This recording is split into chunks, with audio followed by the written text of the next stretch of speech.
Up the piece. Remember, this is coming hours after President Uhuru Kenyatta had ordered the stop of evictions or demolitions, if you like, and resettlement of those displaced.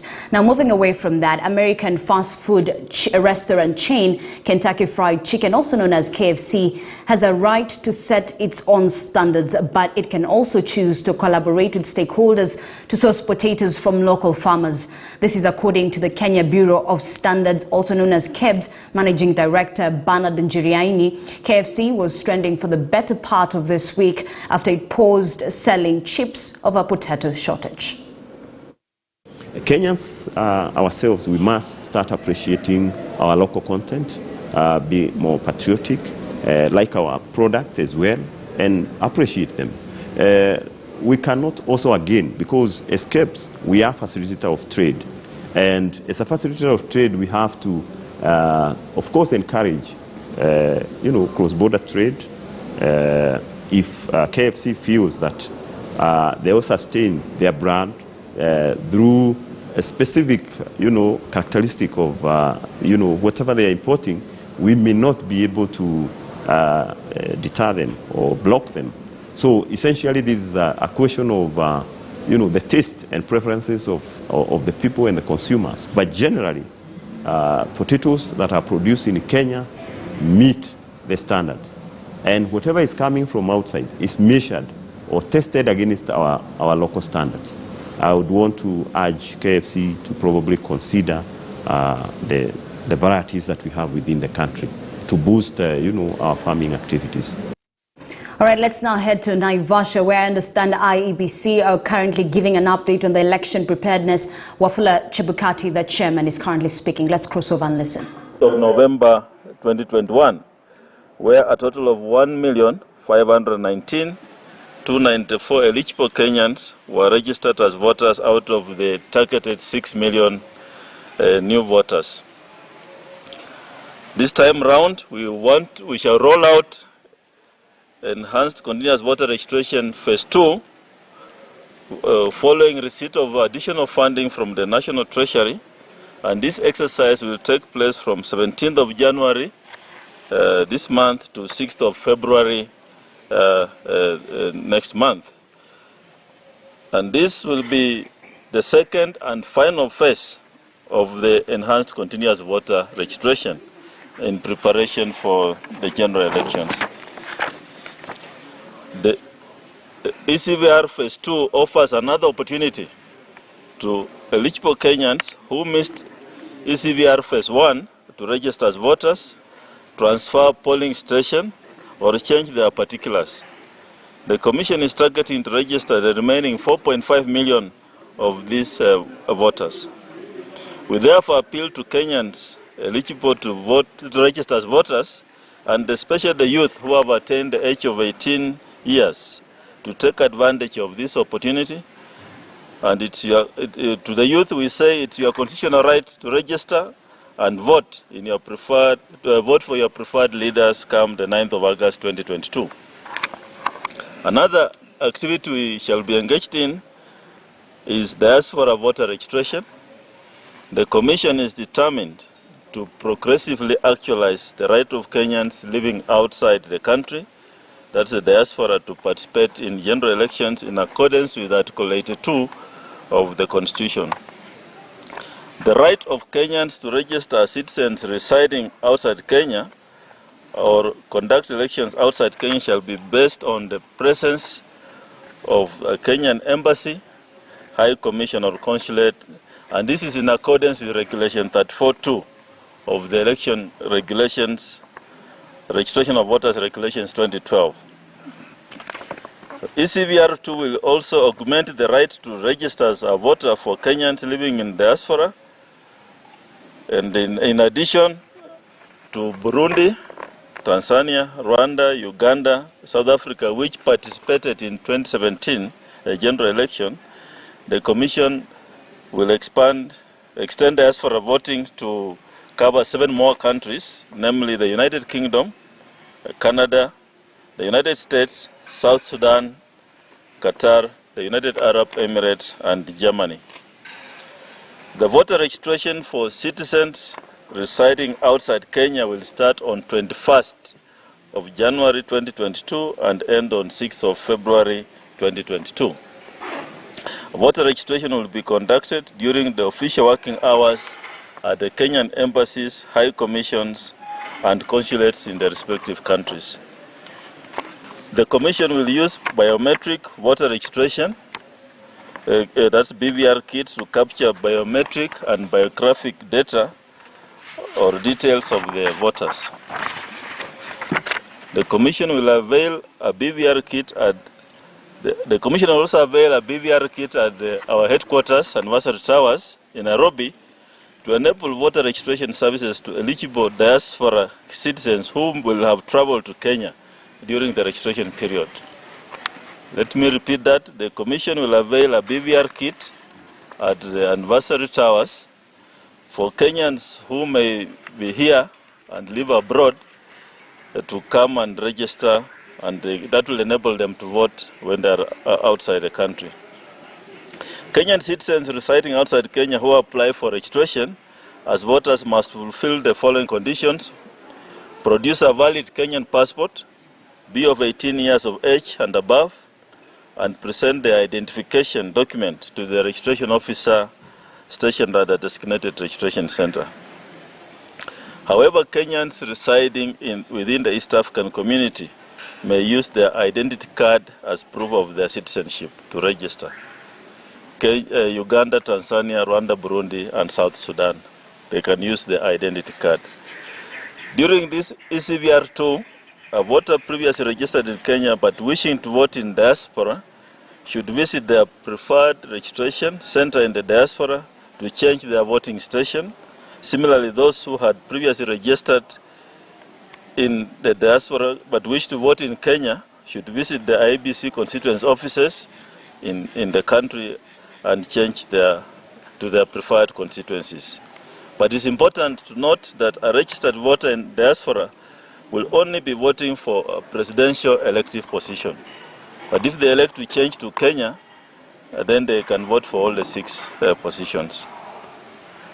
Another activity that will be soon following is audit of the register of voters.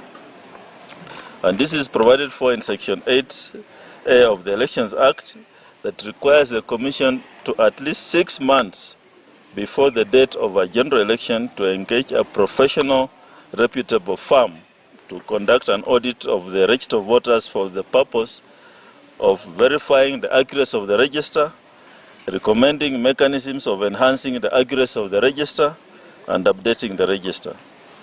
This exercise will be conducted after the closure of the ECVR Phase 2, and the Commission is currently in the process of procuring a firm to undertake the audit exercise.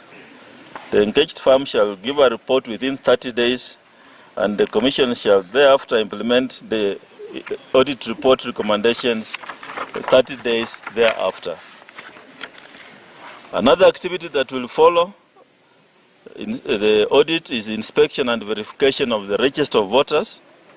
Registration of voters and maintenance of an accurate register of voters is the foundation of a free, fair, and credible election. This is the basis upon which the political right to vote and stand for any elective office is realized. As provided in Section 6 of the Elections Act, the voters will be afforded an opportunity to inspect and verify their registration details in the register at least 60 days before the general election.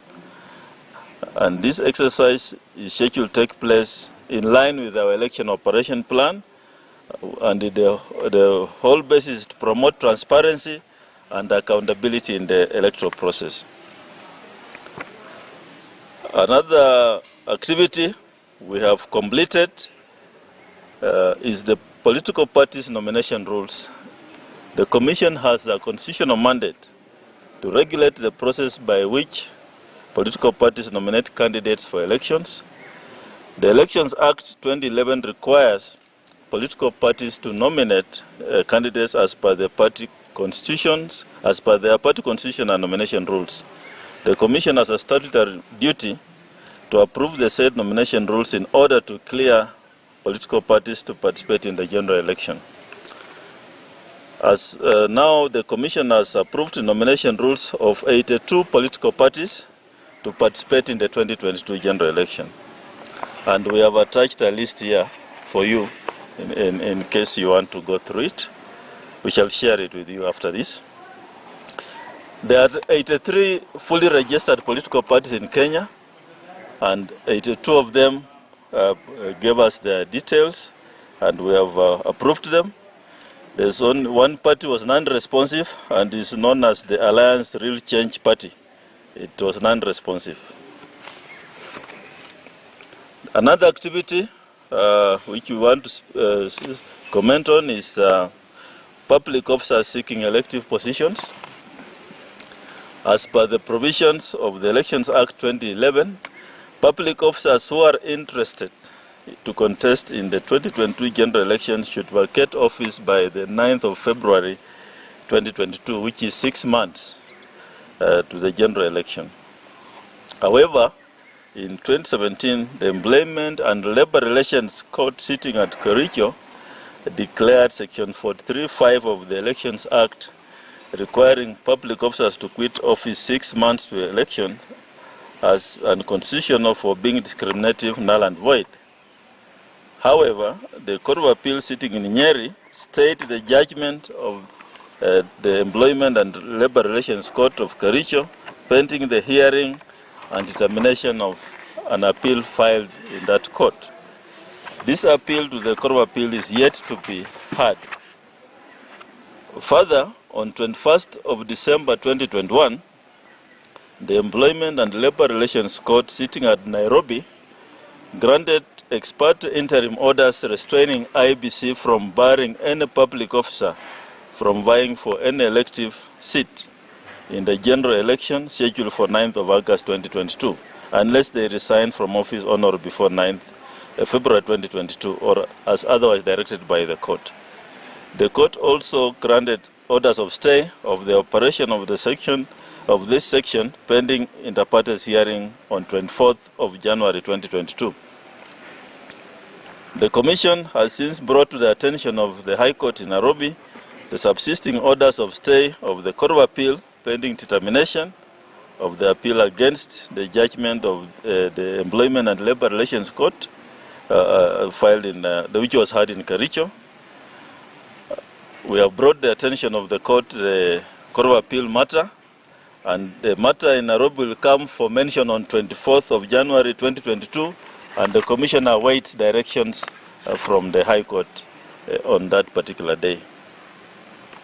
In conclusion, the Commission wishes to assure Kenyans that it's on course in preparation for the 9th of August 2022 general election, and I wish to thank all our stakeholders and all Kenyans for their support, for their continued support.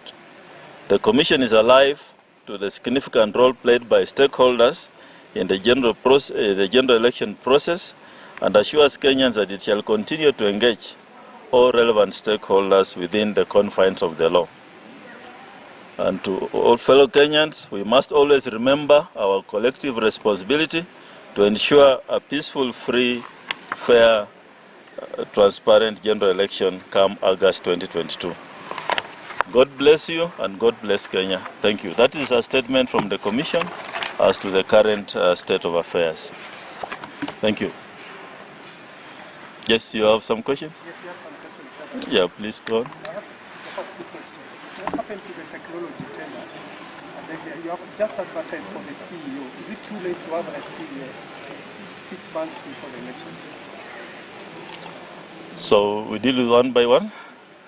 Yeah, you talk of technology tender. The tender has since been signed and the service provider is on board. The CEO, the adverts were rolled out, and are you asking whether it's too late? 2017, I came in office around this time. That is IEBC Chairman Wafula Chebukati. They are giving an update on the election preparedness and activities that have to take place before the general election set for later this year. Of course, he's talked about a number of issues from the second phase of the voter registration exercise to the political party nomination rules. He has mentioned that 82 out of the 83 political parties have been approved to contest in the 2022 general election. We'll be giving you a comprehensive report on that. But I want us to go back to the Bomas of Kenya, where ODM leader Raila Odinga is today celebrating his 77th birthday. Let's just cross over. He is speaking. Mama sivyo. Mama ndiye anazunguka